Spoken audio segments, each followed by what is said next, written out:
Yeah, so basically what Tyler wanted me to talk to you guys about today is basically how I teach, why I teach the way I teach, and like examples of it, um and examples of how I teach, and then like example projects that kind of like surround that philosophy. And so I made a presentation because it's more visually appealing. And again, I'm not always the most eloquent, and so having some visual aids helps. So I I want to share that with you guys. So basically, I teach engineering over here. I'm the person who created the STEM program at the school that I teach at. And the name of the school is Landmark Christian School. It's located in Atlanta, Georgia, just south of the city. And it's a K-12 school, so all the way from K3 or K4 to grade 12, so the end of high school. And I came here three about 3.5 years ago. So I'm currently in my fourth year, and I came here straight from university after finishing my mechanical engineering and physics degrees.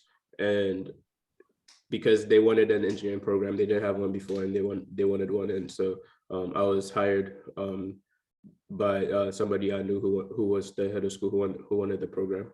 And so my story, just in short, I moved to America when I was 13. That was about 2008. I lived with a family friend for a year, the one who does the school, and then I moved in with my uncle, and I stayed with him for the rest of high school. Then I went to community college for a year, and then I went to university in Tennessee, and then now I'm here. So I've bounced around a little bit, and now I'm doing this. And so I've done this with like a couple of other schools, so not just the schools here, but like a couple of schools in Ghana that I work with, and then some schools in Tennessee as well, and universities. And I do engineering like camps for like the youngest students, so like grades 3, 4, and 5. And then the ones that I primarily teach are middle school and high school, so 6 through 12. So all the stuff that I'm about to show you is I stumbled upon all of this. I don't have any teaching background apart from working here. So it's just been trial and error throughout my time here, the last 3.5 years, figuring out what works, what hasn't been working, and trying to document it. Right. And so I guess that's a good thing because it shows that you don't have to have teaching background to do this. You just kind of try things and get feedback from students and from everybody and see what goes well. So the educational philosophy. So basically, this is just how I think about education, or how I've come to think about education. So project-based learning done correctly. So there's this quote by Winston Churchill that I think is a real quote by Winston Churchill, but I'm not 100% sure because sometimes on the internet you see a quote and then they say this person said it, but then that person didn't say it. So I'm assuming that it's him because that's what it said. It said, "I am always ready to learn, although I do not always like being taught." Right. And so I'm sure some of us have been in situations where you feel like somebody's lecturing and talking and talking and talking the whole time, kind of like I'm doing right now, and they lose you, right? You get bored of the conversation, and they can't properly engage you. And so I think that when we do that to students, we end up doing them a disservice because something that could be exciting to them, we kind of make it boring, right? In Ghana, we have this thing we call it chew and pour. So you chew the textbooks, you chew the textbooks, you chew the textbooks, and you go to the BC or the WASI exams, and then you pour it back out. It's like the point of teaching is just for you to give the teacher back the information, right? When I was in high school in California, is the same thing. It's like you feel like you're learning just to pass a test, right? They're giving you the information just so you can give it back. And when you do that, thank you, Nelly. So when you do that, it causes when a student asks you, "Oh, why are we learning this? What's the point of this?" Then you tell them, "Oh, you're going to do it next year, so that's why you need to know it now." And that isn't always like a valid answer to them. If there are students who just likes knowledge for the sake of knowledge, then yeah, they're excited. But for a student who's like, what is the point of this? Where am I ever going to use this? They want to know a real purpose like behind it. Where is this going to lead me to? And so that's why I talk about the roles of teachers in STEM. So I don't think it's the role of the teacher to lecture for entire sessions often. Now, sometimes things are necessary to talk about, especially when you're introducing them to something new, right? But it shouldn't be a daily thing over and over and over again, in my opinion, right? I don't think it's a teacher's role to save students from necessarily struggling, right? When you introduce something new to somebody, they're going to struggle with it. And you're doing them a disservice by just giving them the answers then, because they haven't struggled with it long enough for them to think about it, process it. Why is this not working? I'm doing this the way the teacher said. Like they have to take their time to go through that process and keep hitting that wall until it makes sense to them, or until they have a better understanding before you can pour some more into them. I don't think it's the role of the teacher to move on from foundational material before proficiency. So when your class is struggling,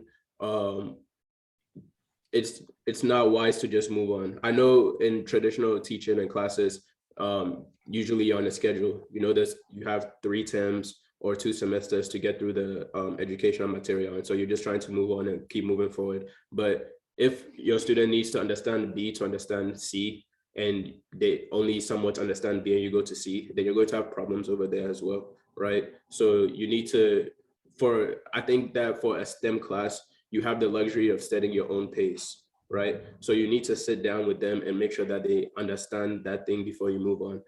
Like an example is that some time ago, I was teaching students a coding concept and they weren't understanding it. And I stopped and I taught it 4 different days in a row because I was trying to find a method of teaching it that helped them understand it. Because at the end of it, I'll say, we'll try something and then they're struggling with it. So then the next day I did it again, tried, they're struggling with it, did it a different way, tried it, they're struggling with it, did it a different way. And then finally you're understanding it. And so now I teach it the way I taught it on the 4th day, because that seemed like it was the most effective method.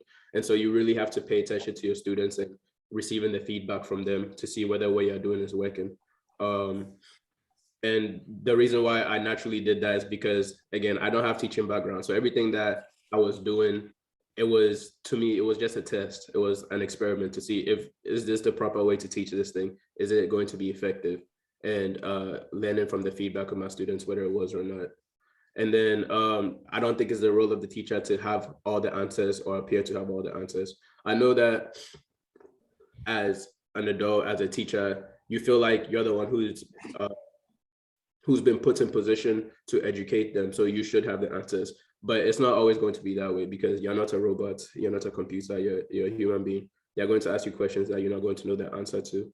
And so instead of pretending to know the answer or like hiding that you don't know the answer, you should show them that, I believe you should show them that you don't know the answer, and you should bring them in the process that you go through to find what the answer is, right? Because then they get to see you and your discovery process, and they can implement things from that in themselves. And what I believe the role of the teacher, to create an environment conducive to learning, right? So that environment might be a lecture, that environment might be setting up a challenge, that environment might be just giving them a topic and telling them, hey, go and find the answers for this and come back. That environment might be a group work or a group project or something. You just have to figure out, what do you think is going to be the most effective way for them to learn this topic, and go with that. I think it's the role of the teacher to allow students to fail. Usually when you take tests or quizzes or exams, failure is a bad thing, because it's those things that are one and done.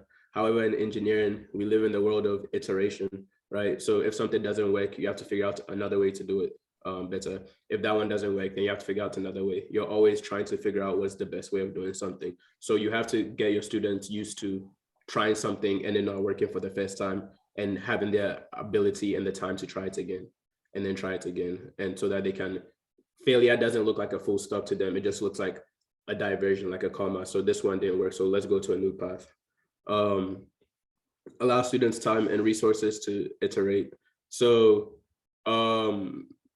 the time and resources to iterate part is big, because again, the way engineering works and things like that, like, it's because engineering is basically problem solving. It's about being able to ask the correct question, because if you can ask the correct question, then the process of answering that question is what's going to educate you, right? And so you want to give them the time and the space and the resources where they can try things multiple times. So if the thing is you want to challenge them to do something, make sure you have the resources for it. If you need popsicle sticks or skewers or straws or thread or whatever for this building project, make sure you have a lot of it, so that if they try it and their first way doesn't work, they can go and get more material and retry it in a new way. And then they can just keep doing that, because that's going to help them develop that process of being able to try something over and over again and getting new ideas and improving and debugging their work. Provide honest feedback and grace. So that just means that when the student does something, don't pat them on the back if it's not good work, right? If it's something that they didn't do well, let them know, but don't let them know in a crushing way. Like, ask them questions about it, ask them why they did certain things and all that, and like let them get to the point where they are actually analyzing the feasibility of it and analyzing just how effective it is, right? So that they can actually analyze their work and see whether it's good or it's not good, as opposed to just telling them this is bad, go away, or something like that. And allow student growth beyond your limitations. So like I said earlier, we're not robots, we're not computers, we are people. And as a teacher, you're one person, right? So you on your own, you've done several projects, you've read books and all that different stuff, right? But the knowledge of engineering is far greater than just you. So you should allow students, when they get to a point where they're surpassing you, to grow past you, to give them resources that they can go and take, whether it's a book or whether it's something that they can look at and continue to develop on their own. Don't let you be the reason why the student doesn't grow anymore, is basically what I'm trying to say there. So like, I have some of my students, they are better at things than me. I'm the one who taught them coding, and now they're coding at a far higher level than me, because when they got to that point, I found resources for them to continue to improve because they were interested in it. And I helped them come up with projects that would continue to build their skills. And so it's just being able to allow your students the space to do that. And so basically the way, well, before I move on, any questions about that? I know that was a lot, but I wanted to spend some time on that slide. Anybody have any questions for that?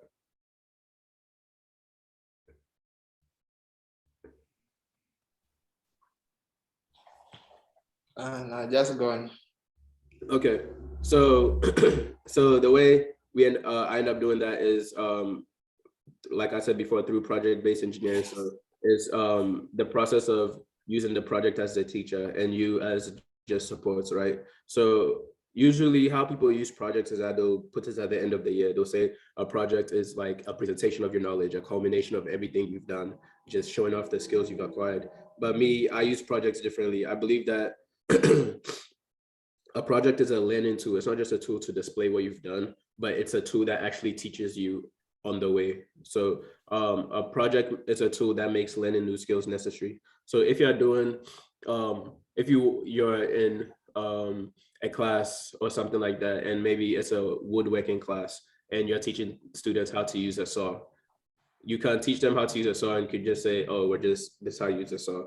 And you teach them all the different cutting techniques and all those different things. And it's cool, but there's not an attached end to it, right? So what a project does is that it necessitates that skill by attaching an end to it. So let's say they have to build a desk, right? In order to build a desk, they have to cut the wood at different angles and things like that. Well, now learning how to cut becomes necessary, because you can't complete a project without learning how to cut first. And so that's the idea of the project. It necessitates the skill. So the student isn't just learning to saw so that they can go and write on a test that I know how to saw, or so that you can say, hey, saw a 45-degree angle, and then they saw the 45-degree angle and it's finished. Is because they have a purpose for the skill. And so now they need to know the skill in order to fulfill that purpose. And so that's why it makes learning new skills necessary. It asks relevant questions that require addressing. So basically, as you're doing the project, you know your goal is to get a desk. How do I get a desk?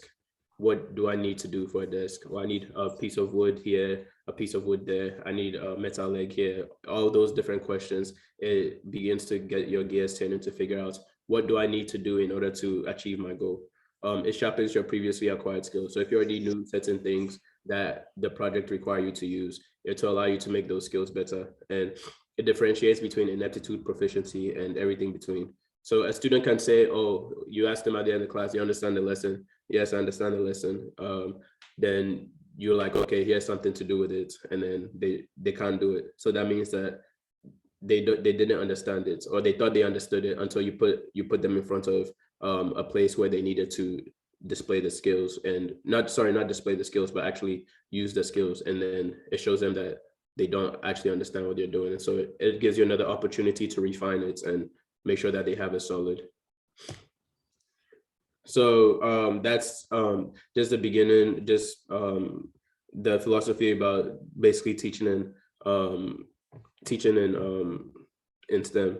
And the next part is about the purpose and methods. So I believe that this engineering class is powerful when it presents new ideas and technologies to the student, right? Because you have certain things you don't know that you don't know, right? It's not in the realm of your like possibility, right? So that's an unknown, things that you don't know.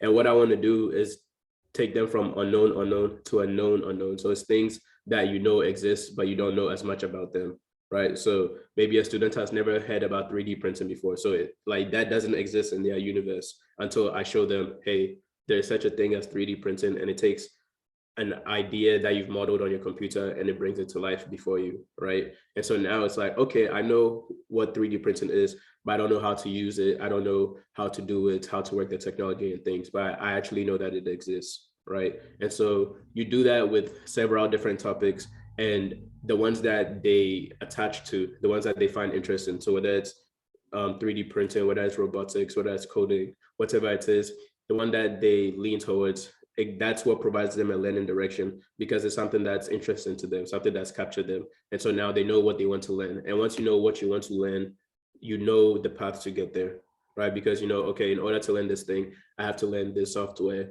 I have to read this book. I have to talk to this person. And that's what's going to get me to the point of knowing what to do and how to get there. And so I believe that you have to take those things and then educate the students on the ideas you've shown them and presented to them. So basically take them from a known unknown to a known. So at the beginning, you start with unknown, things you don't know exist. You don't know things that you don't know. Then you go from that to a known unknown. It's like now you're aware of it, but you don't know about it and how to use it.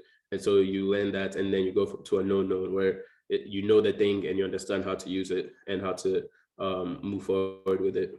And this will help you get from ineptitude, which is just not knowing it, to foundational understanding, which is not a perfect understanding of it. So a foundational understanding just means you understand it enough to know what you don't know so that you know how to get there. Because one of the biggest things about learning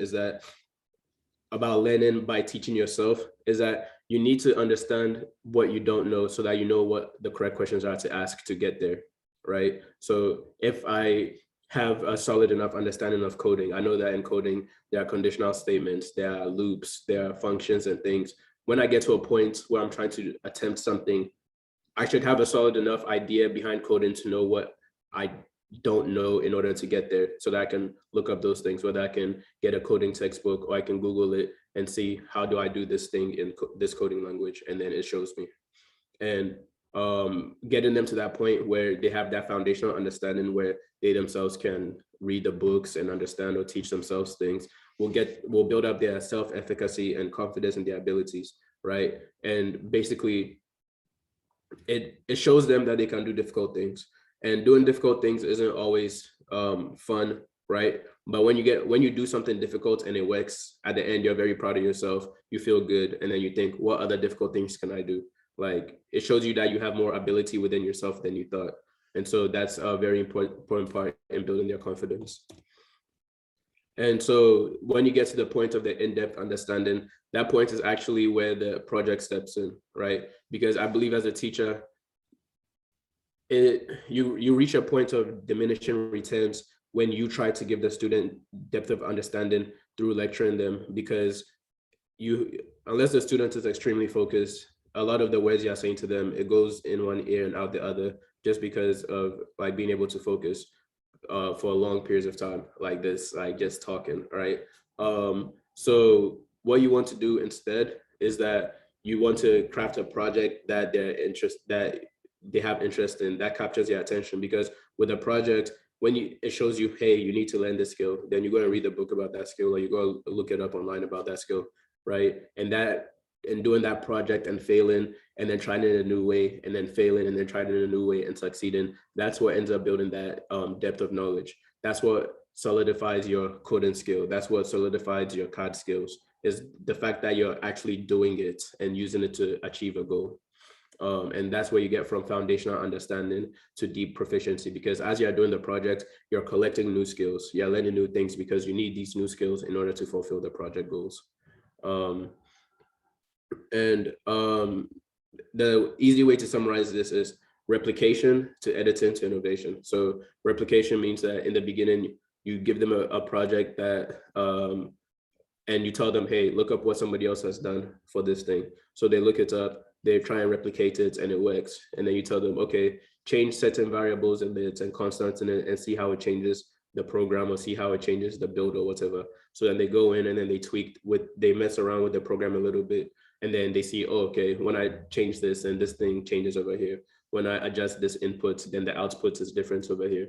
Then the last thing is innovation. So it's like, okay, based on everything you've seen now, what in this system can you take away and replace and make the program better, or make the tool better, or make the machine better? And then now that they have an understanding of it, they can go in with their own ideas and their own concepts to test to see whether they can indeed make it better than the person they started with or not. And another important thing is adaptability to other software and hardware. So when I teach, I try not to teach a platform. So basically, I try to teach the concept rather than the platform. So it's like SolidWorks is the CAD software.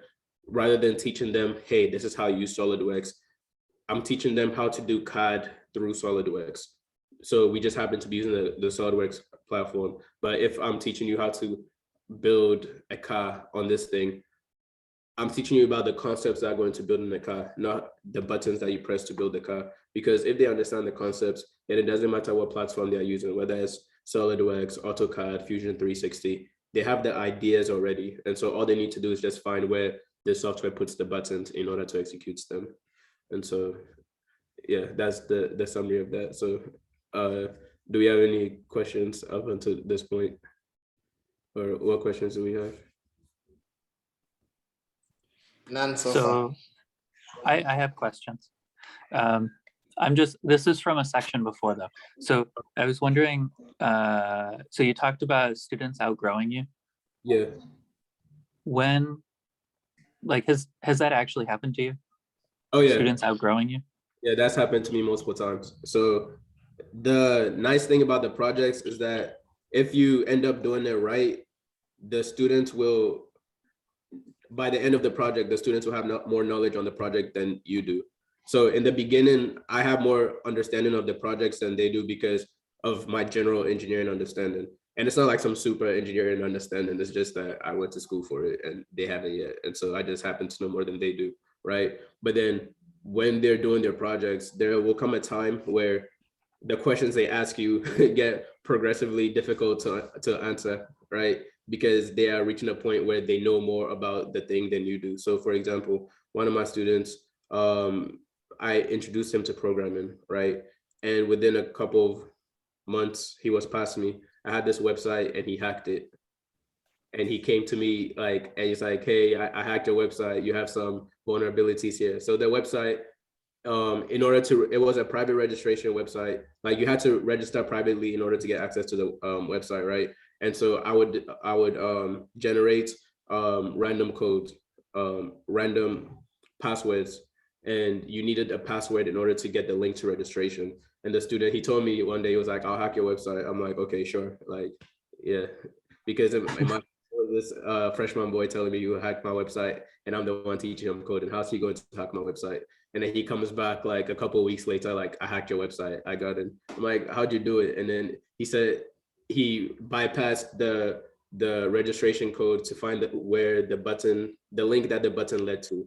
He found that link, right? And so now he's doing machine learning and he's building all these different programs. He's built a quiz website for another teacher. He's made his own web server at home. He's done a lot of different things. I've never done any of those things. And so now, like, he's surpassed me, and that's where you want him to be, because now when he comes with questions, I can help him debug things, just again, because that's a logic problem, right? But as far as like the coding knowledge itself, like all the different languages he knows and things like that, he's far past me, right? And another student project. And it's only 13? Yeah, so he was 13 when he started. Now he's 17. Wow. Yeah, he hacked my website when he was 13. So now at 17, he's doing so many things. Like when we're in class, he's teaching the other students different concepts and things. Like, he's helping me. So that's the other thing about when your students pass you, they can help you with other students now. And so, because when you're dealing with projects, it's not like a question that would take 1 minute to answer things. When a student hits a wall, it's usually going to take like 30 minutes for you to sit down with them, or 15 minutes or 10 minutes to sit down with them and help work through the problem. Because unless it's just an easy problem that, oh, you're missing a comma here on the code or something like that, you have to sit down and look through the whole thing and see, okay, where's this trying to go, right? And so having multiple students with enough knowledge to go and sit down with other students and help them out is such a plus. And it really takes a load off your back. And it's exciting too, like students building their hydroponics projects or building the robot hand project and things like that. Like, they get to a point where they can answer the questions faster than you, and sometimes they can answer questions that you can't answer because they're the ones they have intimate knowledge of the project, because they're the ones who did it, they're the ones who built it. That's what I'm saying. Like, when it comes project time, I tell them, I'm not your first resource, I'm not your second resource, I'm not your third resource. Find a book, find Google, find something. Like, it's not me. Like, I want you to build this on your own and get that knowledge for yourself. And they do. And then people come and they ask you about the project, and you're like, hey, come and explain your project. Because, at that point, they can do a way better job than you can. So, yeah. Do kids really, okay, so one other thing I was wondering from the beginning. So you were saying like kids fail, like kids need to fail and they need room to fail. When has that happened? Like, does that actually work out? And like, when was the last time that happened for you, that a kid just totally fell on their face? Almost every week, at least one kid will fail in some big way or some small way. It just happens, like, because the thing about it is that they're trying to do something new, right? It's like when you're trying to do something new, if you decide, I want to learn to play the guitar today, you're going to play a lot of weird notes before your notes start sounding good, right? But you can't say, oh man, the notes aren't working, so I'm bad at the guitar, and walk away from it. You have to keep trying, and progressively your notes will get better and better, right? It's the same thing if you want to play football, if you want to do anything new, right? The first time you kick the penalty kick, the ball goes all the way to the right. It's not even in the box, right? You just need time to keep kicking and kicking until your shots get more and more accurate. And then over time, you'll start hitting shots on goal. It's just about having that time to be able to practice continuously kicking and hitting the shots. I think there was this quote by Bruce Lee. He said something like, don't fear the man that practices 1,000 kicks one time, but fear the man that practices one kick 1,000 times, right? Because it's about being able to sharpen those skills and sharpen your tools until you get to a point where you're just immaculate. And sometimes you get to that point where you are that good at it, and other times you get to that point where you're good enough at it, right? And you got to be grateful for good enough. That's something that a lot of people underestimate, because perfection is the enemy of good, right? That's another quote I heard randomly. It's like, you want to make this thing work so good that you missed the point at which it was actually like working well enough for you to achieve your goal and move forward to the next step, right? And so don't get caught up in the loop of, nah, this has to be perfect, so much so that you achieve your goal and you're still stuck on that place, It's like, no, you've achieved the goal, now move on to the next step and keep building and keep iterating and keep developing. Nice. Yeah. Thanks. That's some really good life lessons there, not even for teaching. Yeah. I mean, you're from Ghana, you know this. Like we grew up in a community where if you're not immediately good at it, you're never gonna be good at it. That's why people keep using the word talents. Like, oh, I have a talent for coding. That's a thing that just came up recently. How do you have a talent for something that just so discovered? It wasn't there, you know? Yeah.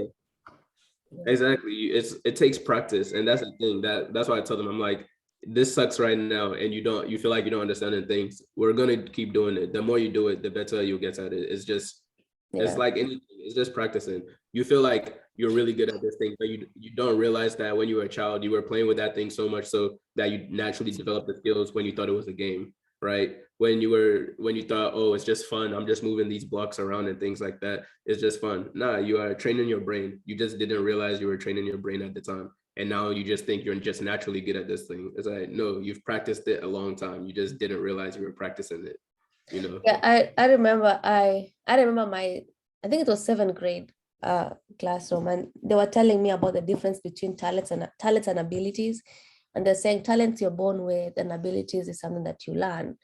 And the examples they were using is like acting, singing, I don't know, being good at math. And so very often I tell Tyler, oh, I'm not an actor, I cannot act, I don't have the talent for it. And he's like, that doesn't work like that, you have to practice. And I'm like, so like he has to keep kicking me out of it because that's the culture I grew up in, and that's the culture we're dealing with these kids, is that they didn't just have a talent for it. Like, I'm a boy, I have a talent for math, like seriously. It's just, you don't, again, they don't realize how they've been acquiring these skills and knowledge randomly by virtue of the people they've been around. It's very easy to say, oh, I don't have a talent for coding. Well, if you have never seen it all your life until you're 13 or 14 or 15, of course you don't know about it. Like, you've had no practice, as opposed to somebody whose mother was a programmer somewhere or something like that, and so you've just seen it your whole life growing up. So when he is good at it or she's good at it, then you're like, oh, you have a talent for it. It's like, no, your mom works at Google and things like that. You've just naturally picked up on that knowledge and information without realizing that that's what you were doing, you know? And so Yeah. do you think talents exist? Do you think that everyone can learn anything? I think that practice gets you a really long way, but I also think that there's certain skills that people just happen to be good at. I don't know if it's only because of where they've been, like, since they were a child, or if, like, for example, you have some people who are just like really athletic, right?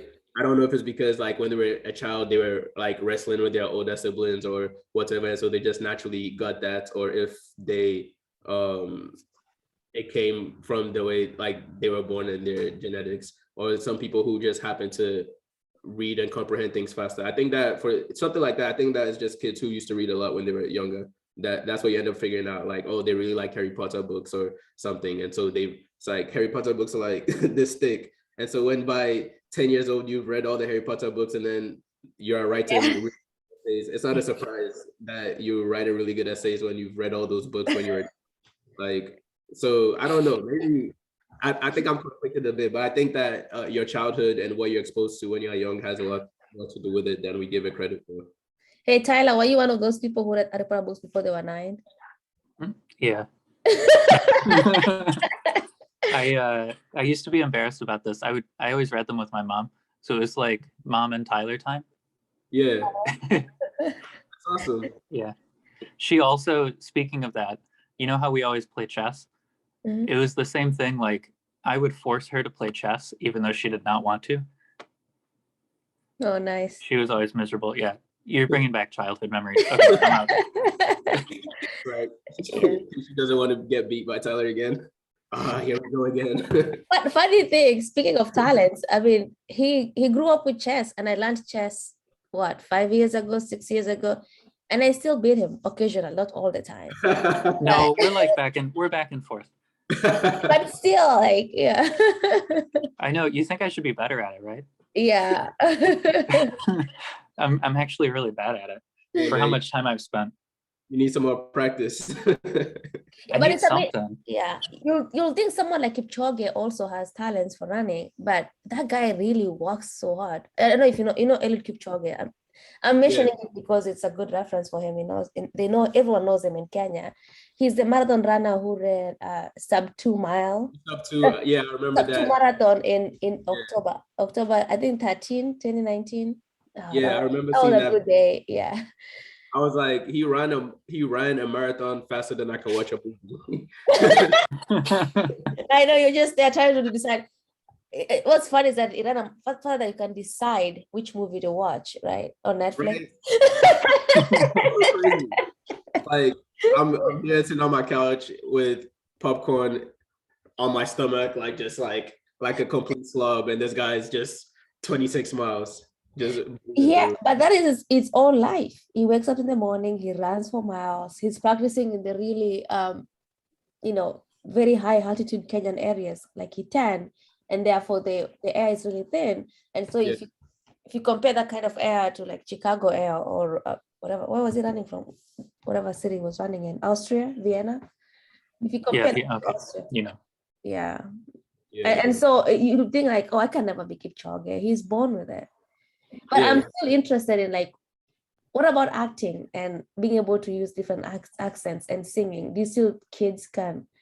Do you think that's something someone is born with, or do you think? No, for things like that in particular, I think that's practice. So like, kids that end up like funny and things like that, they're funny kids. They always making jokes and things. They end up naturally wanting to be in the school play and gravitating towards those things because I think maybe the desire to entertain people might be more innate, but the actual skill from it is not. I think it's from the desire to entertain people. You try different things more when you're younger, as opposed to a kid who's wants to be more like closed off and things like that. And so just because you had that desire to go out and to make people laugh and do those things, and you just develop those skills because every time you make somebody laugh, you're like, oh, that's a good thing. I should keep that in my memory and keep doing that thing. And you just, again, kind of like what I did, where it's like, I'll do something, I'm like, oh, that worked really well. I should do that again in the future. This didn't work very well, so I should put that away. That joke wasn't that funny, so maybe I shouldn't tell that joke.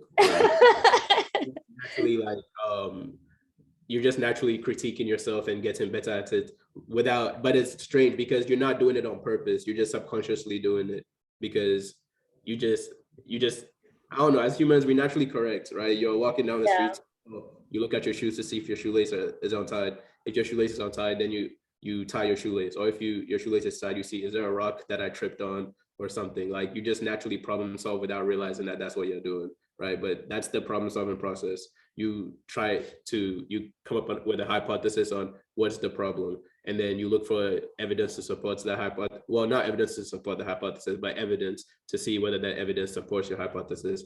And then you come up with a solution. You try it. Solution A works, good. It doesn't work, you go to solution B. Solution B works, good. Doesn't work, you go to solution C. And you just keep doing that. We just, as people, you naturally do that, right? That is so funny because I think most people who have met me, they say I'm very positive. I'm a very positive person. But I think I actually learned that. I don't think I used to be like this. I think what happened is I came to America and I was scared of being deported.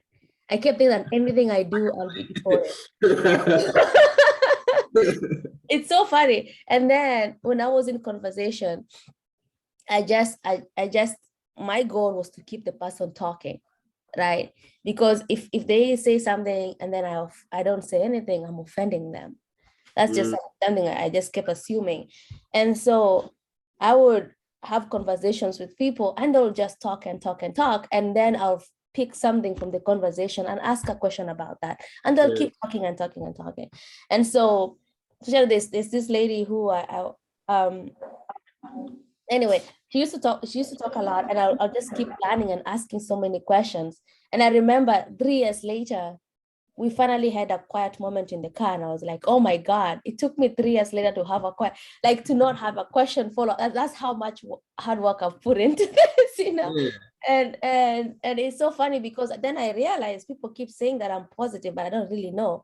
And the reason is that every time you talk about yourself and every time you talk about something that you love, you end up feeling really warm about yourself. There's You feel like, oh my God, I'm an accomplished person, right? And I was getting people to do that even by fear of being deported, not on purpose, right? And then I just picked that up and I do that all the time, right? And then yeah, it's really funny. So you learn the things that you learn, right? the things that you learn just by virtue of the environment that you're in, and Yeah.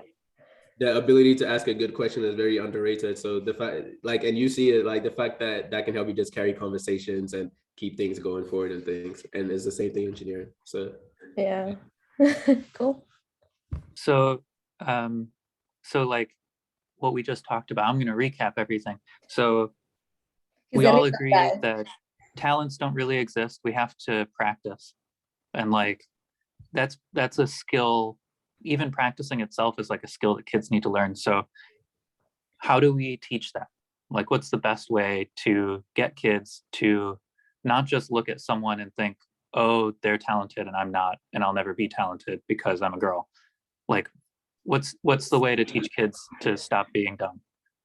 So this is a theory, but I think by getting them to buy into failing, you know, get them to buy into failing, get them to buy into the fact that the first couple of times you try it, or the first more than couple of times you try it, it's not going to work.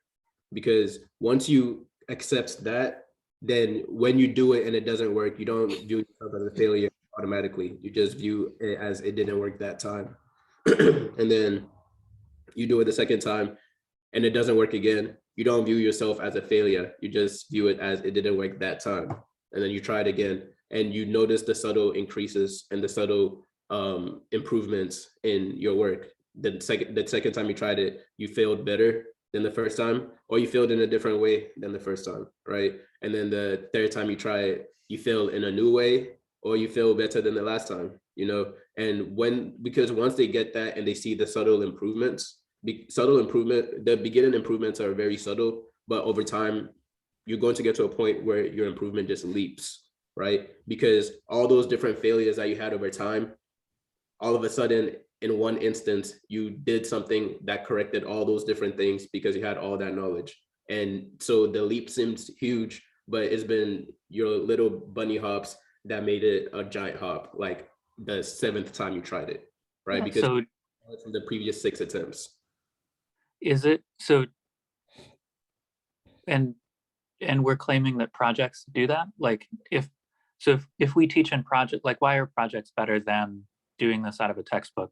Like, couldn't you just have a textbook, like they just do the problems and they're bad at them, they get better? Isn't it the same? No, so that's not the same, because what a project does is that it necessitates so a project, when you're doing things out of a textbook and things, it's, again, this is my theories, so I could be wrong, and so don't take it as gospel, but when you're doing things out of a textbook, it's kind of like artificially creating problems, right? So it's like you're creating problems that are like in a perfect scenario, or you're creating problems that have a certain end or a certain goal, and that have a limited amount of ways to get there, right? When you give them a project to do, you're not giving them steps with the project. You're telling them this is the goal, right? The goal is to create a robot that doesn't run into walls. The goal is to create a rock, paper, scissors game on your computer. The goal is to build a boat with paper that holds the maximum amount of weight, right? When you do that and you give them the time to get to that goal, you're not, just by defining what the goal is, you're not defining the steps to get there. You're just giving them something to achieve, right? However they get there is up to them, and they're not going to get there the first time, because even if the first attempt is a really good attempt, they're still curious about if there's a better attempt, right? And so they try another way, it doesn't work, or it fails. They look at that way and they're like, okay, what did I not do well here, right? And then they refine that way, and then they try something else, or they try a better way of the first way that they did it. And by doing it with a project, you're not the one who's poking them like, hey, like that didn't work. They get to tell themselves, hey, it didn't work, right? They get to be the ones to kind of direct their own learning and the direction of where they're going. because they can say, oh, okay, the first time I did the boat, it held 20 grams, right? Now can I make a boat that holds more than 20 grams, or is 20 grams the limit? And so you think, okay, well, let me try a boat in this way. So they make a boat in that way and it holds 10 grams. Well, what was the difference between the first boat and the second boat? Well, the first boat was wider, the second boat was more narrow, and it sunk in this way. So the first boat couldn't sink in that way because it had these features, and the second boat had these features. So let me try and make this third boat more like the first boat than the second boat. And you do that and it holds 28 grams, right? And so you just get to keep iterating and naturally seeing the results of your work, as opposed to just solving a problem, like a mathematical problem or an engineering problem on paper, where you're completely taking away you're kind of guessing what's going to happen, because at the end of the day, that's what a problem on paper does. It's a theory, it's a guess, right? Whereas when you try something, it's no longer a theory, because you have tests to prove that, oh, this is what's going to happen, this not what's going to happen. It's not just by using principles and theories, it's by actual application and seeing in real life how it actually ends up working out. So, okay. So like projects make it so that the student decides their own success criteria. Not really. It's like projects make it so that they know when they fail. And like, it's hard enough that they have to fail for it to work. Like exactly. They'll fail at least once. Oh, at least once is an understatement. They're gonna fail a lot. Oh, really? Like how many times, when you give students a project on average, how many times do they fail? So when I give students a project, it depends on what kind of project it is. So if it's a project like, hey, let's make a paper boat, or let's make, who can make I'm giving you some popsicle sticks or kebab sticks or something like that, and rubber bands. Let's see who can make the catapult that launches things the farthest, or something like that. They quote unquote fail maybe 3 or 4 times before they have a design that they like, right? Because they'll build something and then overbuilding it, they shoot it and they're like, oh, okay, that's pretty cool. Then they see their classmates shoot it and it goes farther than theirs. And so now that's a failure, because the goal is to get the farther. And you don't have to tell them, wow, did you see that guy shot his farther than yours? They see it themselves. And so now they go back to the drawing board and they go and get more materials, and then they go and try and build a different one to shoot farther than that person's. Then this girl will go and shoot hers, and hers goes farther than everybody else. So now they're like, wow, I have to go back and go and fix mine, you know? And so that right there, it's like, you don't even have to tell them that you're not winning the competition right now. They get to see it happen around them, you know? And the natural competitive juices that just start flowing, and you just keep going. Something like the rock, paper, scissors game, for example, like when I'm teaching them coding and things, and we get to conditional statements and if else and all that, I do a rock, paper, scissors game. I'm like, hey, let's build a rock, paper, scissors game. Then I talk with them. I'm like, let's talk about this in plain English. What would we need? Oh, we need players. We need players. We need a way to select their options. And then we need a way to analyze the options and output who wins. Okay, so I'm like, okay, so in Python, what do we use to get their option? Then they'll say, oh, we use an input. I'm like, cool. I'm like, what do we use to compare the options to each other? We use if statements. And how do we tell them who won? We use print statements. So it's like, cool. Okay, now go and figure it out, how to put those things together to build the game, right? And so they're building the game, and then they'll try something and it doesn't work. So they'll come to me, hey, Mr. B, da da da da da. And now they have a very specific question that is relevant to them, as opposed to my general lecturing, which they tune me out in some points and not in other points. And so they miss things, right? So they come to me with questions that they need answered. And so now they're paying attention to the answer, because they need that question answered for them to move on to the next step. So that's what a project does for you. It allows them to get personalized learning, because now if they understood everything about if statements, but inputs was their problem, they're not going to come to me about if statements. They're going to come to me about inputs, you know? And so it allows them to get one-on-one time where they get their specific questions explained. Yeah, that's neat. Yeah. Sorry, I'm kind of driving the thing. Does anyone have questions?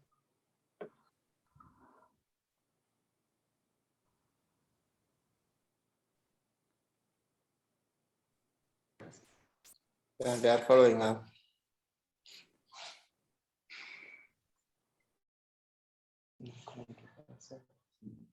Follow. No questions? No questions. Oh, okay. So I think Baffour also has examples of projects. One of them is like Blender. I think he has a better approach to teaching Blender. It's with a little different, it's a tool that's a bit different and easier, but he also has examples. Like we could just talk about projects and how they're useful and like how it works for him, or we could do something specific, or we could do those examples. Does anyone have a preference? Anyone One care? second. Is this his last slide? Are you is this your last slide, Baffour? You said, is this my, oh, no. Oh. Sorry. Keep going. But I can show you guys some stuff, and I can skip some things. So this is like different areas of study. So for the engineering, I teach problem solving approaches, CAD, which is the 3D printing and computer aided design, coding, robotics, and mechatronics, which is like things with automation. So using sensors and all that. And so another quote, you don't understand anything until you learn in more than one way, by Marvin Minsky, which again, I hope it's true. But yeah, and so I'm gonna go through this part real quick because I think that the problem solving and metacognition part is important, and then the rest of the other stuff I'll just kind of breeze through. So I think that this is honestly the most important thing about engineering, and not just engineering, but anything like learning in general. Like this, to me, again, my theories. I didn't go to school for teaching, and so someone else probably has a better theory than me, but this is what I've come to find, right? And so metacognition is just thinking about the way you think, right? Analyzing your thought process. And so the way I've come to do it in my class is that I do it in five different ways. So open-ended question. So open-ended question is a question that doesn't necessarily have a right or wrong answer. It's just about how you can justify your answer. And so that's why I said it builds justification muscles. So for an example of an open-ended question, I'll tell a student, hey, if money wasn't an object, right? How would you discover aliens? And then one student would be like, I'll take a rocket and then I'll put different sensors and cameras and all infrared sensors and all these different things on the rocket and communication devices, and then I'll shoot it into space. And then if the rocket sees anything, it'll send the information back to Earth, and then we'll analyze it. Right, okay, that's cool. That's a good idea. You ask another student, okay, how would you do it? The student says, well, I'll fry some roasted chicken and I'll fire it off into space. And then, okay, so why would you, what would that lead to? And then they're like, oh, I don't know, maybe aliens like chicken, so, they'll eat the chicken and they'll come to Earth for more chicken or something like that. And it's a completely random answer, right? And I'm like, I don't know how I feel about that answer. Like, I don't know how justified it is. Your assumption that aliens like chicken is a very, very strong assumption. Like, are we assuming there are chickens on other planets as well? And aliens are just flying through the universe looking for some chicken or something? Like, I don't know. It's just a very random answer, right? And you see the difference between the second answer and the first answer, right? And yeah, the first answer is grounded in traditional sciences and things like that, but an answer doesn't have to be grounded in that for it to be a good answer, right? I'm trying to remember what solid answer. Like I remember one time I asked student this question. I was like, let's say humans became an aquatic race, right? What do you think would be some changes that would happen to us? And then some students said that we'll probably evolve and have gills. Another student said that there will probably be no longer any Black people. I was like, no longer Black people. I'm like, why? And then they're like, well, because we're living in the like underwater, and so the sun doesn't reach you, and so the need for having melanin and all that is probably gonna be reduced, and you'll just naturally get lighter. Because I think it was a Black kid, and he was like, because we naturally, our skin lightens up more in the wintertime, right? And I was like, wow, I never thought of that, and that came so far out of left field, but the justification made sense. It's just like where their brain goes and ideas like that. And so that's why I said it builds justification muscles.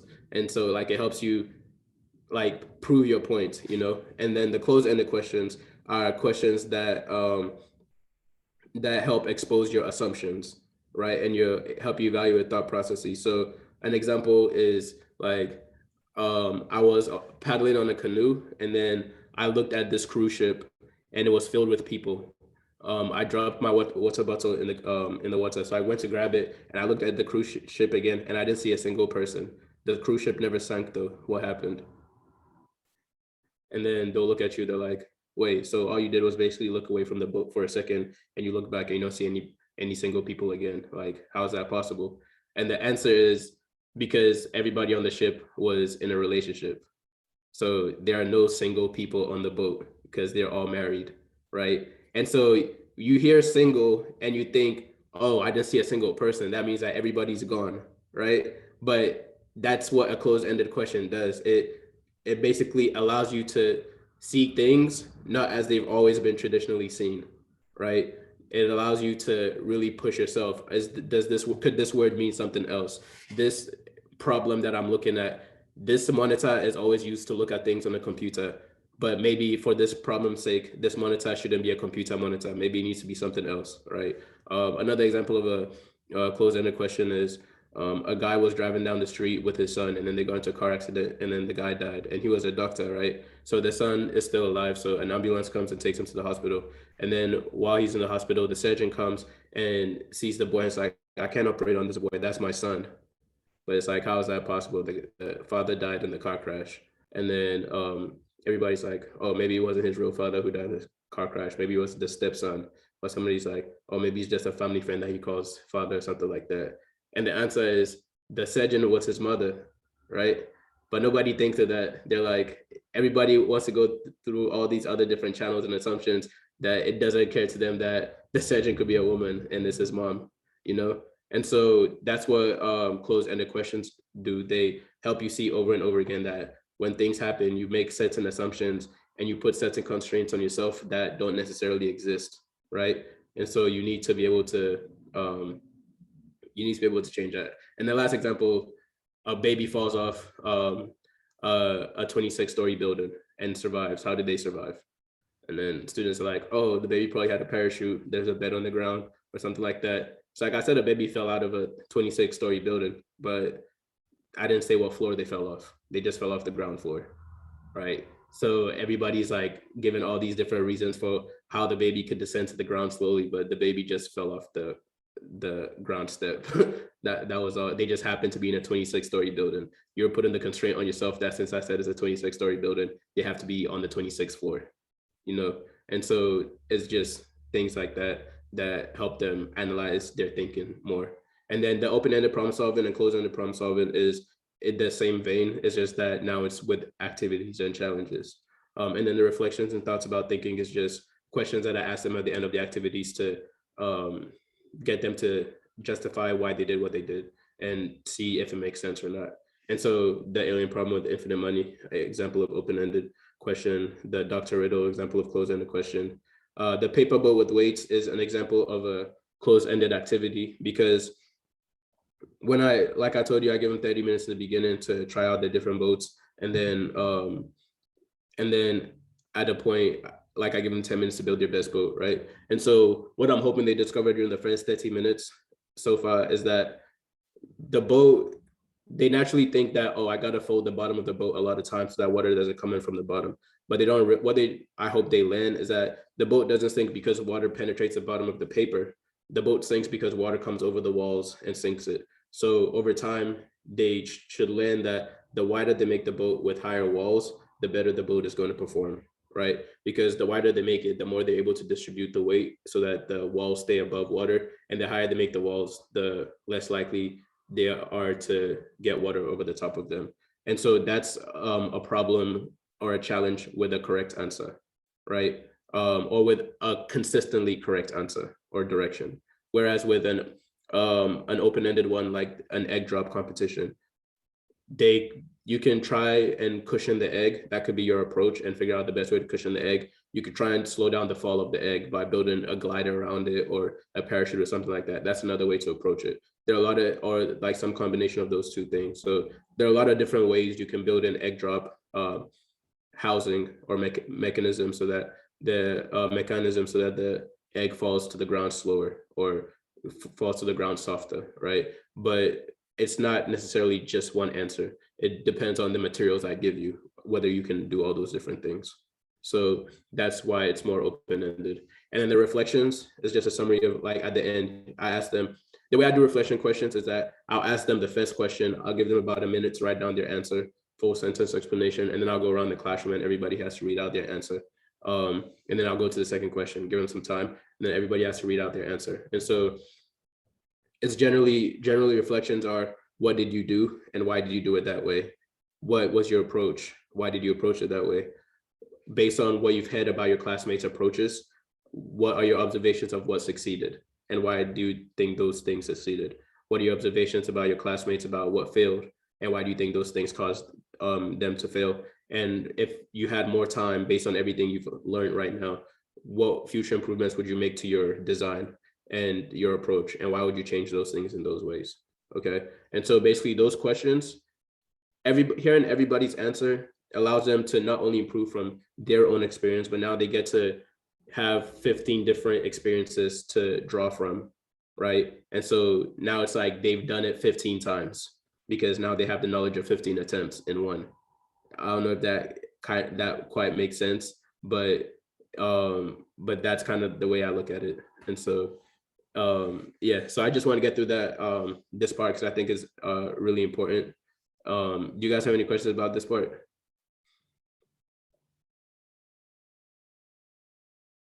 Okay. Yeah, not for me.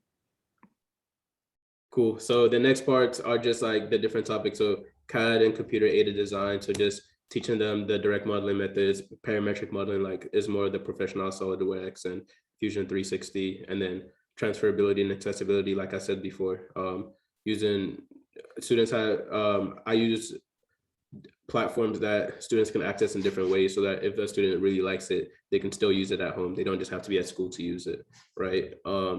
And in the beginning, they're doing things like this. You tell them to build a house, a simple house, they'll build something like this. You tell them to build a simple car, they build something like this. Then over time, they start building mansions, city blocks, planes, and like even cars like this Mustang, right? And it's really cool because it's just their development, you know, it goes so far. And then like some students, like they even asked me to build things for them that they end up using in real life. Like this girl, within like second week, she goes home over the weekend, she comes back like, hey, I built a habitat for my hamster, can you print it for me?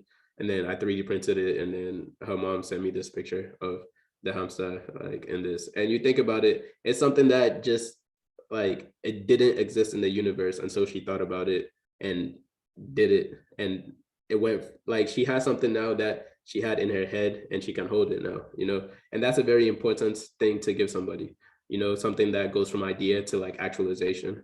Yeah. And then this is just some more examples of different ones with like the more professional engineering software, the parametric ones. So SolidWorks type software is Onshape and things like that. And so for coding, same thing. I give them different entry points. So entry level block coding, hybrid code, which is blocks, but it shows the text and you can edit the text, and then text-based coding, which is just traditional coding. And so like the coding, the pre-reader levels, like, okay, if they can't read yet because you're really young, you can use code that just has arrows and directions and colors and things like that, right? And if they can read, then they can start with these simpler ones. And then if they're really like proficient, then like, because you're dealing with older kids, then you can go into things like this. And with stuff like this, it might look like, oh, okay, well, how much can you do with this?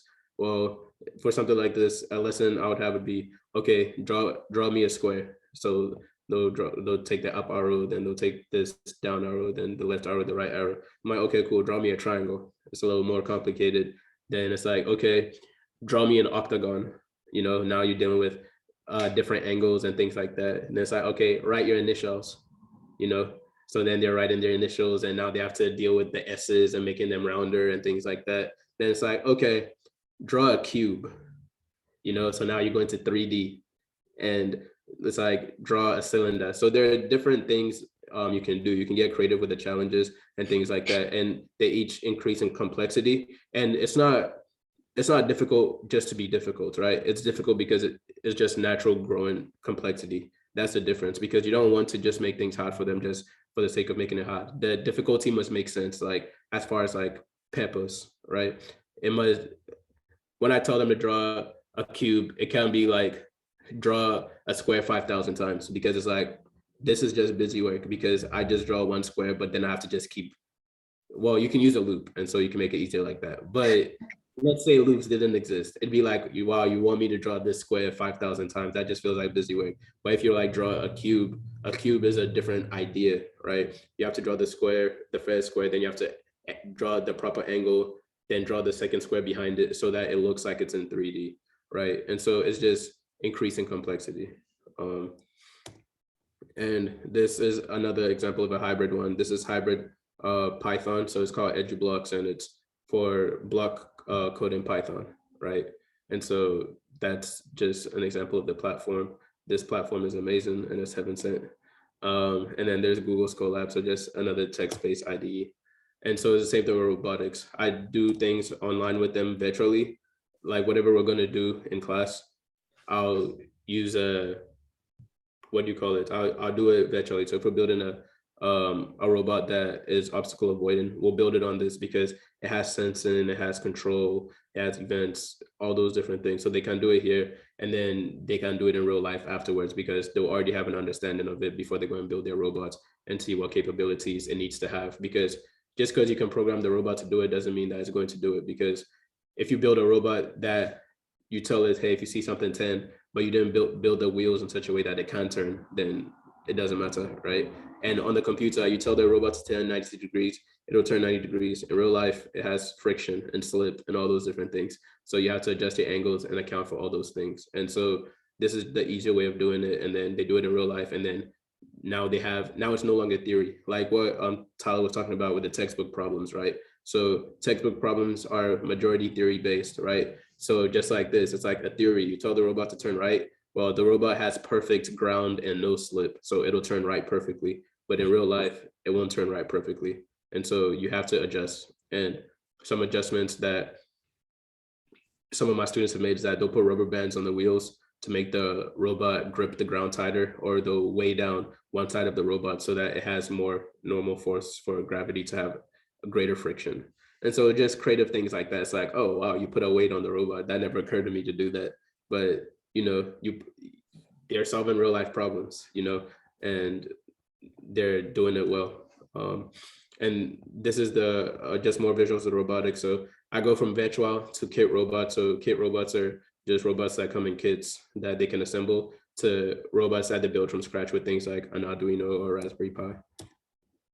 And this just the videos. This video is on LinkedIn of this robot hand that some of the students built, where they put their hand in the glove, and when they move their fingers, the robot hand moves accordingly. And mechatronics. Mm-hmm. So the mechatronics, same thing like the robotics. I do it virtually first, and then they do it in real life. Because again, it just kind of, the virtual version helps them not fry things in real life because they do it there. They get a solid grasp and understanding of it. Then they build the second to real life, and they can use their online versions as a guide to do it. And so, yeah, so I just wanted to breeze past that real quick and then show you guys the an example lesson. Like, I'm getting towards the end. So an example lesson with Tinkercad, right? So this is the CAD software, the one where the house and the Mustang and those things, like that was built in this. So lesson 1, I teach them these 13 things, and these 13 things. Sorry, Baffour. Yeah. Is that so? Example lesson, like this is something that you follow? Yeah, this is something that I do in the class. This is how I teach how I introduce them to CAD, to Tinkercad. Is it normal that you do you write this up before? You don't write something like this for every class, right? This is just like a standard thing. So yeah, no, this is, so basically it's weird. I wrote this after the fact. So I looked at how I did over time, and I was like, oh, okay, what have I done? And then back at it. And so this is more so like a documenting of how I did it, right? So that I can share it with other people. So it's like, oh, this is what I did, because they'd ask me how I did it. And I wouldn't exactly know. I just kind of be like, oh, well, I did this, and I did that. And so I just wanted a way to write it down to be able to share it better with them. Okay, gotcha, Yeah. gotcha. Yeah. So right here, the example lesson, I teach them how to name a document, then drag and drop shapes and things like that. And actually, let me show you guys real quick, because that would make more sense why this works the way it works.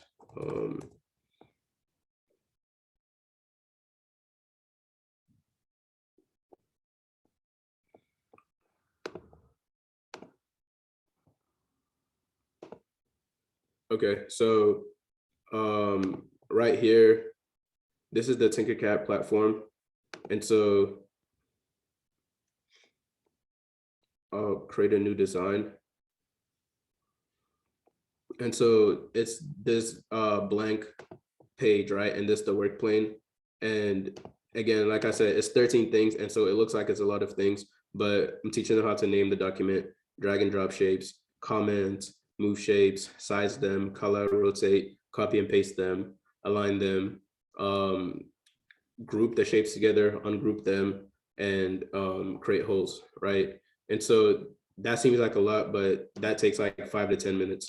So first thing, I teach them how to name the document. So you just come here and you tell them, just name it something, right? And so that's easy. Then second thing, you tell them about comments. And so that's the notes and comments tool, right? That thing, how to drag a shape. So you tell them drag a shape and you ask them, oh, how would you make the shape bigger, like wider than the student?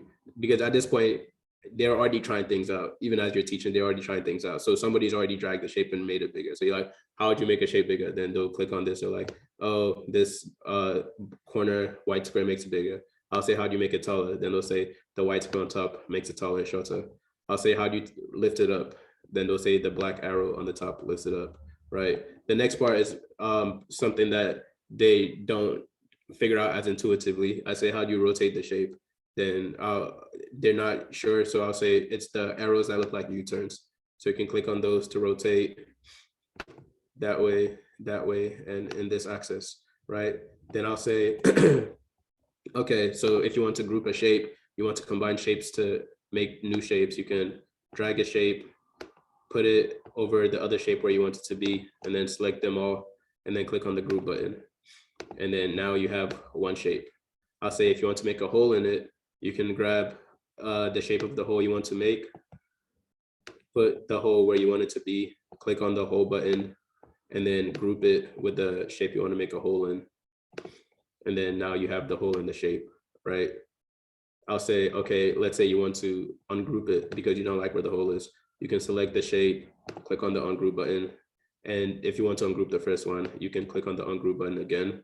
And now you have all three of your shapes back.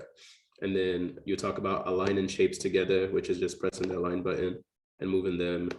And you talk about copying and pasting the shapes. So just like anything, you click on the copy button here and then click on the paste button and you do that, or you can use Control-C, Control-V. And yeah, that's like the basic lesson. So I'm rushing a little bit here, but it's basically at that speed, except with the difference of me pausing to ask them if they were able to do it successfully and walking over to their computers and helping them do it in between. And so once I've done that, then I'll tell them, okay, One let's build. second. Yeah. How do you end up with a house from this? How do you end up building a house? Oh, yeah. So once I've done that, basically I'm like, okay, let's build a house, right? But I tell them build a simple house, like the house that you draw when you're a child with the block and the triangle on top. So then I give them time to do it. I'll give them like 10 minutes because again, 10 minutes might seem like a short time to do it, but I just want them to have enough time to attempt it and not like their design and try something new. So they'll usually drag a block out, then they'll get a triangle, a roof shape, and then they'll put a work plane on here, and then they'll click on this shape and then lift it up to the work plane and then size it up like that.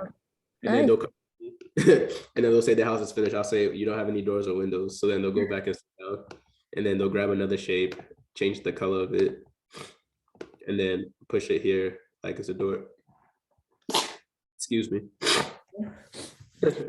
And then they'll put it there like it's a door, and I'll say you're missing some windows. So they'll do the same thing, and then they'll put some windows on it, and then they'll come back to me like their house is complete.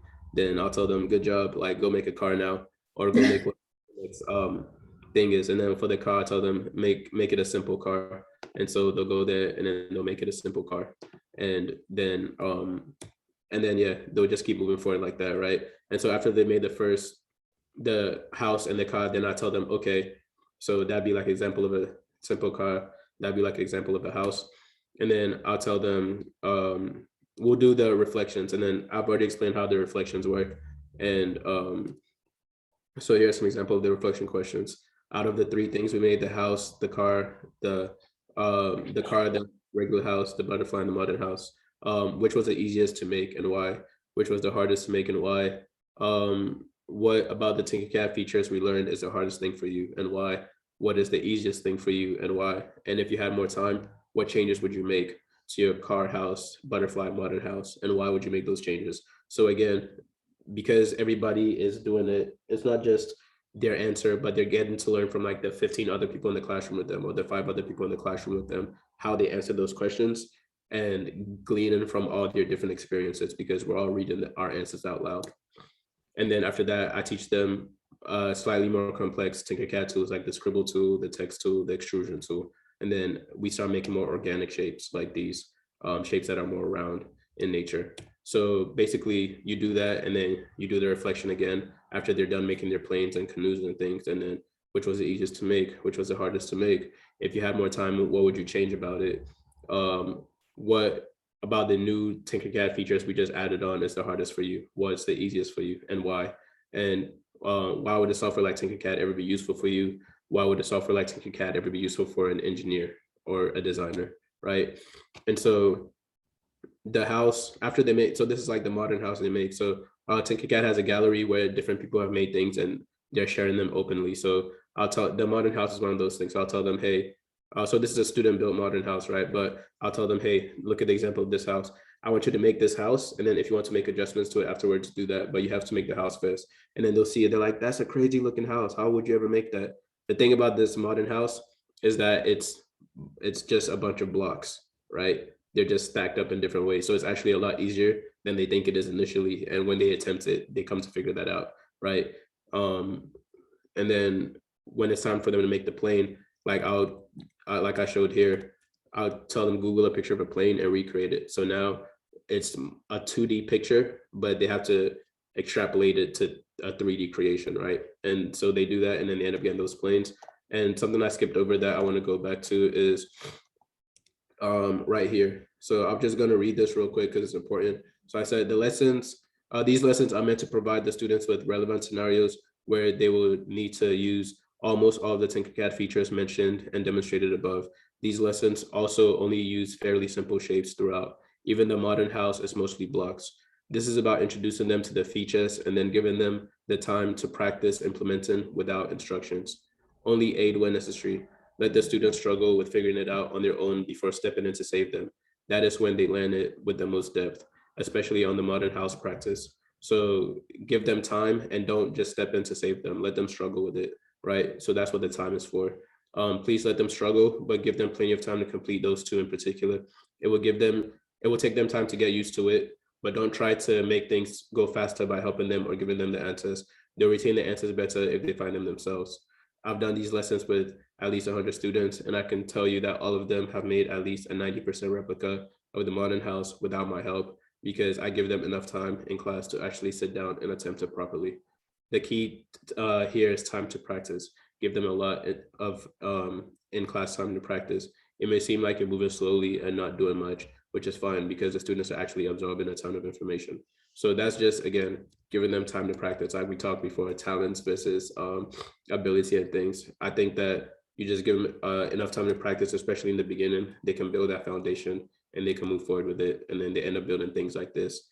And you even see their personalities. Like this kid, he likes warplanes, and so he made a B2 bomber. This person, they like video games, so they made themselves a tag that says Gamer Pro. Just small things like that. And the last thing, because I have to go in about 5 minutes, but quote is tell me and I forget, teach me and I may remember, involve me and I learn. And so this is just about your role within the community, right? So continuous professional development and learning, because engineering is always moving forward. So you have to keep up with it, and you can't just stagnate. You got to like look up what's the latest thing and stuff, not because you have to know it and proficiently, but just to have an idea of what's going on. Continuously survey students, instructors, parents, and partners. And so like for me, that's why I use the reflections a lot, because I want to see what's going on. Like I ask at the end of reflection questions, I ask students, how do you think I could have taught this better so that you understood this better, or you understood this faster? And then I get their feedback, and then I work with their feedback. And some things I'll tell them, I did that on purpose because of this. And then they'll understand it. Other things they'll tell me, I know you did that on purpose, but I still think it would have been better if you did it the other way. And continuously stretch the students and the program with demanding projects and competitions. Don't make it easy for them, like stretch them, because when they successfully do difficult things, and success doesn't mean that the project works. Success means that they have a good process. Success means that their project guide, which details the process of them building the project, is really good. You need to be able to stretch them and let them know that they can do difficult things. That's a great gift that you can give them, and highlight successes. When a student completes a project and it's done well, highlight it, show it to people, like build them up. And same thing with their reports. Address failures from a curiosity standpoint. So ask questions about it as opposed to criticizing it. You want to critique it. You want to look into it and see what could have been done better and all those different things, and ask some questions about the direction of it. You want to encourage constant reflection in program members, constantly asking them questions so that they're constantly questioning their thought processes and all those things. And then learning through failure exists permitted. So like we've talked, they learn from their failures. You have to give them the opportunity to discover that things don't work so that they can figure out how to make things work better. Encourage students when they're attempting something crazy, if they come to you with a solid plan.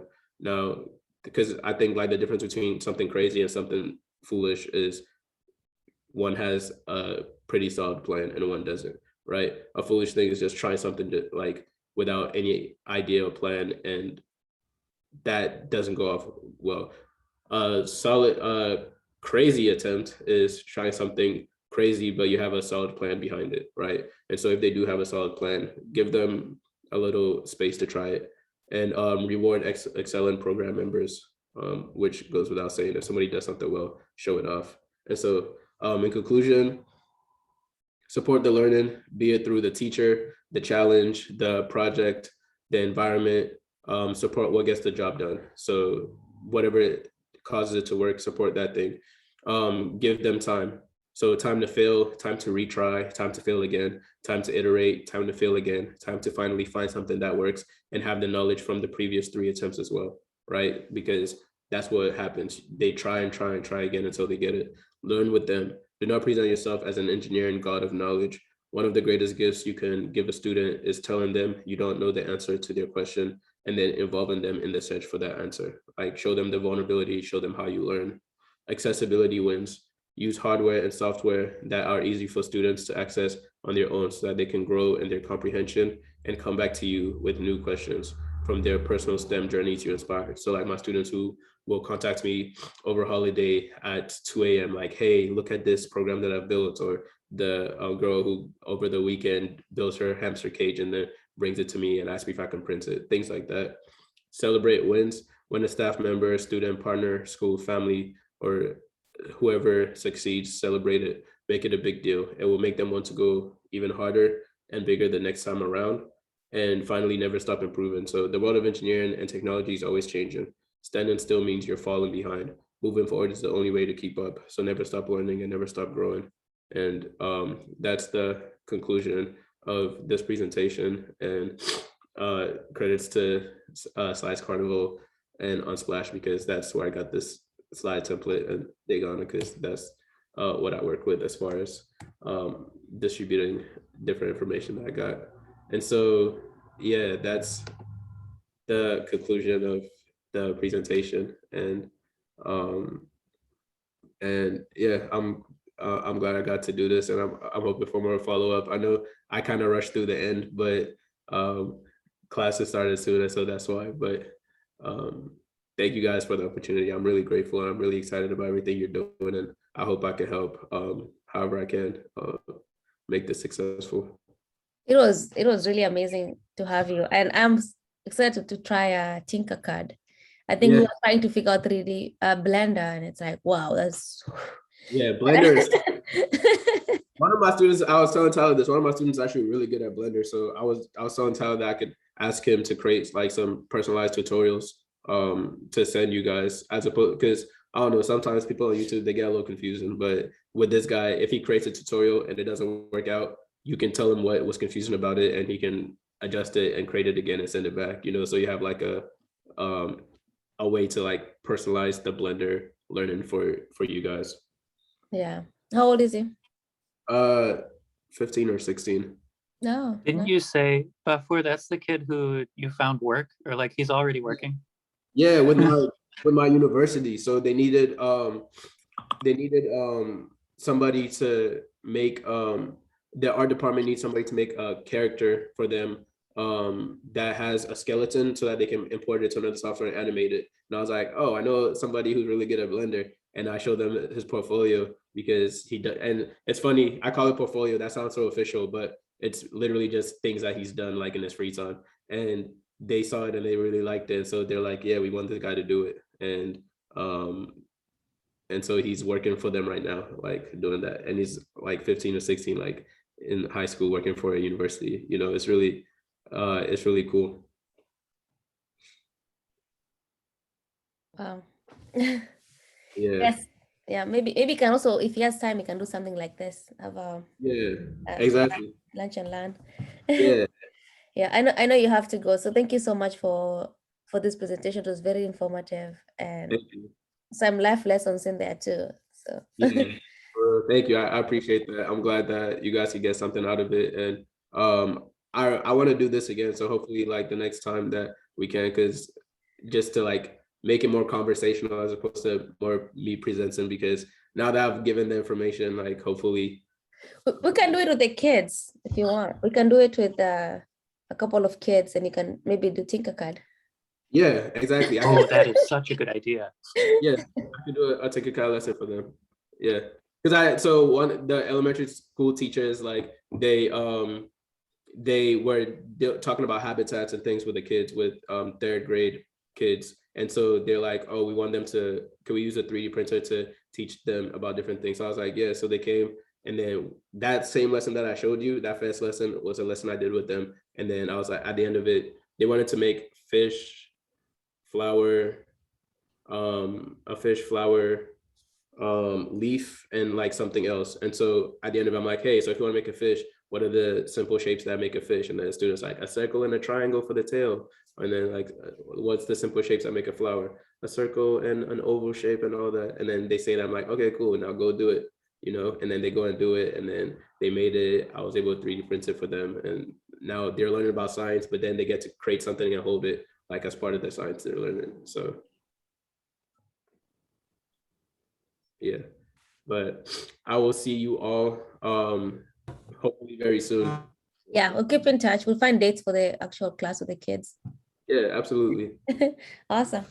Thank you, Baffour. Thank you. And if you guys end up having any questions, please feel free to email me or ask me through Tyler or LinkedIn or whatever. And if we even need to set up a small call or something like that, we can do that. Okay. Thank you. Thank you. Thanks. Bye-bye.